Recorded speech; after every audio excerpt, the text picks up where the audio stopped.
Well, hello everybody. I've been kind of on a hiatus, I can say, but I've been working on another vehicle. You're looking at the doors because I have an issue with them and I'm looking for answers. But my other vehicle, my daily driver, the Jeep broke down and I had to fix it. I had like death wobbles. I don't know, 4x4 people. If you know what death wobbles are, they're terrible. And the steering, it had about a 4-inch play in it. So I needed a new steering box, stabilizer, the shocks were gone, the hubs were bad. There was just all sorts of things. So last couple of months I've been just working on the Jeep. And I upgraded the rear brakes to disc brakes instead of drums. So I pulled the stuff off a 95 and a 98 Grand Cherokee, and it worked out. So now I have disc brakes in the back, which are awesome. But back to the Camaro. Here we are back at the Camaro. The doors that I put, the video I put last time, I put the door skins on. Did not flip it over right away. I just left the garage and went inside and uploaded the video, blah, blah, blah. Well, I made some mistakes. This is a confessional. This is a Catholic in me. The guilt. For this one, I did mostly welding on. I welded. And as you can see by the dimples, little dimple areas where I welded, and the metal shrunk. And now I got these dimples all the way around. I don't know what I'm going to do. Some are bad and some aren't that bad. But as you can see, that dimple right there, you can see, heat does shrink metal. It's terrible. I'm terrible. But that's what I'm dealing with right now on this one. On this one, because I had those dimples, when I did this one, I did it more epoxy than welding. And I was careful when I was welding too. I welded in, spot welded all the way around, and also I used 3M, the 3M adhesive, panel bonding adhesive. It's made for this. I followed the instructions, and I really didn't get the results I wanted. I'll have to say that. It's probably about a 60% result.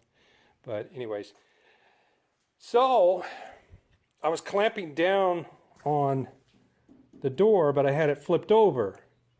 So I put the clamps down and I put a material on this side so I wouldn't get any dimples. But as you can see, I have dimples from the clamps.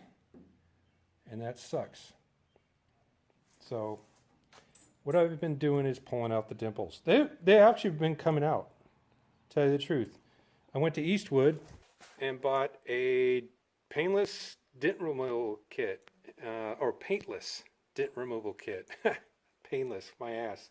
It doesn't come out right away, but it works pretty good. Let me show you. Or it works okay. So you have your dent right there. It's just a dimple, but it's, you know, it's bad enough, so you got to remove it. What you're going to do is you're going to take the dent removal plugs and the glue gun, put a bunch of glue on there. You got to pick out they give you a set.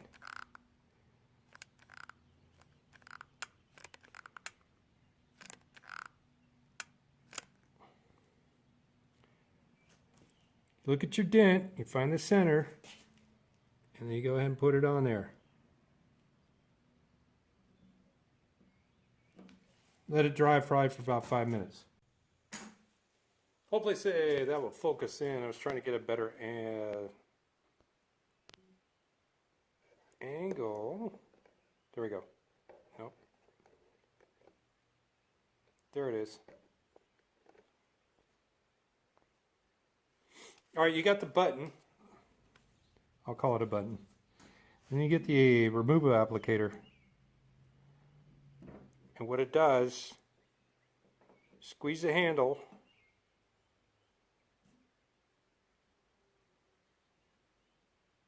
If it squeezes all the way, that's fine. And just hold it, and it slowly pops it up. And you want to hear that pop.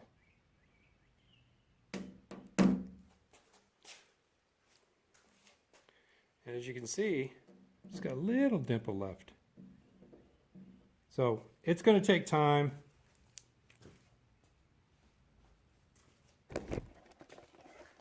It's going to take time to get the dimples out.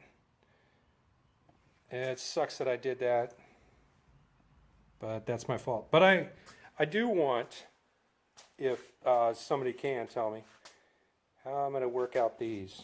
I mean, you can look down there and just see